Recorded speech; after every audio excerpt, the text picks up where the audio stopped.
Hello guys, this is Rafsan Sharma and today's video super interesting because I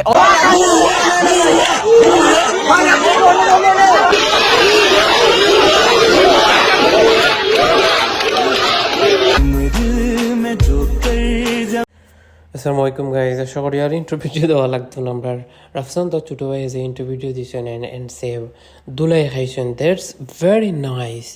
thank you student এরকম একটা ফাটাবাস দেওয়ার লাগে so guys বাংলাদেশে অনেকদিন পরে মানুষ জাগিয়ে উঠছেন কোনো জাগরণ হয়েছে মানুষের মাঝে অফকোর্স এটা কঠিন হইলেও অনেক লাশ অনেক মানুষ মৃত্যুবরণ করলেও জিনিসটা খুবই বালা বাংলাদেশের জনগণের লাগে অফকোর্স এই লাশগুলোর বিনিময়ে হয়তো আমরা স্বাধীনতা আবার ফিরিয়ে পাইমু গণতন্ত্র আবার ফিরিয়ে পাইমু সো আমরা দেখলাম যারা ওই যে একজন পরে আর একজন যে ছবি আর এর মধ্যে খুবই কম সংখ্যক